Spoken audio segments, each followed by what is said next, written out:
Olá, tudo bem?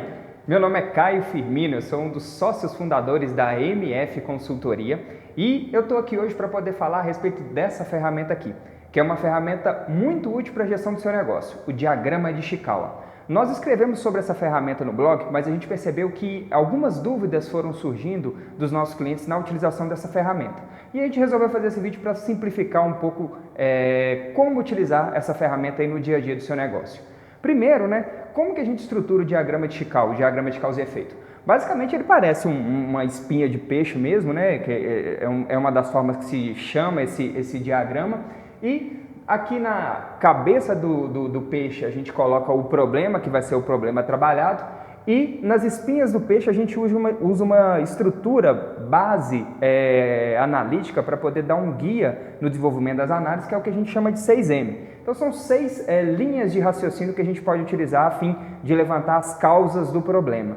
Então, o que são esses 6 M's, São máquina, método, matéria-prima, mão de obra, medida e meio ambiente. Eu vou falar um pouquinho mais como é que você vai utilizar esses 6 M para guiar a sua análise aí. Por onde a gente começa na utilização do Ishikawa, A gente sempre começa colocando o problema na cabeça do peixe. Então, o problema ele deve estar o máximo estruturado e bem detalhado para ficar fácil a análise das causas desse problema, e esse problema ele vai guiar o resto da análise. Aqui a gente usou um problema simples como exemplo, por exemplo, uma luz queimada, para poder guiar um pouco o desenvolvimento desse vídeo aqui com vocês.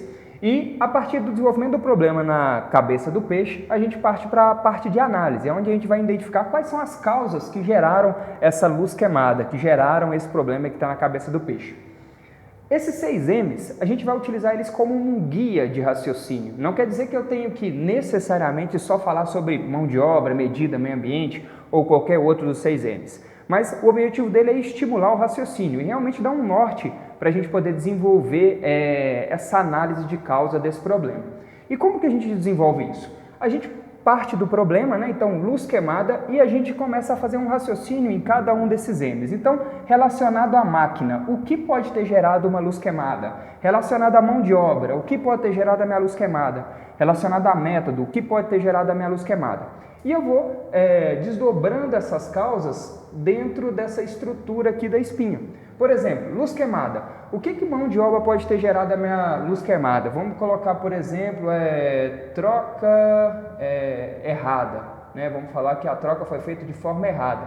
Então, a pessoa, o técnico que foi trocar minha luz, fez uma substituição errada e acabou que depois de um tempo essa luz queimou. Então, em mão de obra eu tive esse problema. Em matéria-prima, por exemplo, vamos falar que na matéria-prima aqui, quando eu fui fazer a troca da minha lâmpada, eu utilizei uma lâmpada de baixa qualidade, por exemplo, Então, isso pode ter sido um dos geradores aí da queima da minha lâmpada, tá? E eu vou fazendo essa análise aqui em torno de todos os 6 M's, a fim de tentar localizar qual que é a causa geradora desse problema aqui de luz queimada. Depois que eu fiz o mapeamento aqui do que a gente chama das causas primárias, que são as primeiras causas, uma das partes mais importantes desse diagrama é tentar ir desdobrando essas causas até a causa fundamental, porque é a causa fundamental que eu vou tratar com uma ação. Para isso, a gente utiliza uma ferramentinha que a gente chama de 5 porquês.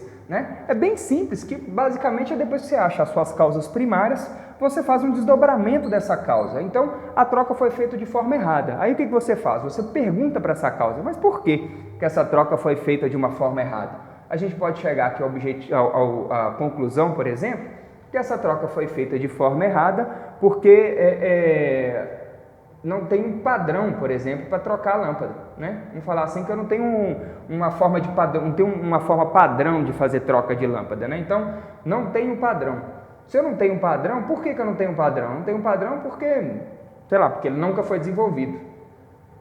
Então, eu posso chegar à conclusão que o meu problema de troca errada que gerou essa luz queimada foi uma falta de padrão que nunca foi desenvolvido.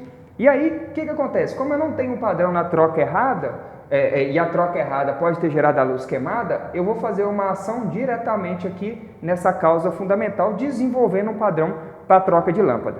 Um ponto importante para poder desenvolver essa ferramenta é que ao invés de você, empreendedor, ou de você, analista que está desenvolvendo a análise, fazer isso sozinho, é muito importante que você inclua a equipe que está diretamente relacionada com o problema que está sendo analisado aqui na cabeça do peixe. Assim, você consegue ter muito mais material de discussão e muito mais material de análise, ok? Então é isso, se tiver alguma dúvida, deixa nos comentários lá no nosso blog, entra nesse artigo para você poder falar um pouco mais, ou então deixa nos comentários aqui do vídeo do YouTube. E aproveita e se inscreve no nosso canal que em breve vai ter muito mais conteúdo para você. Forte abraço e até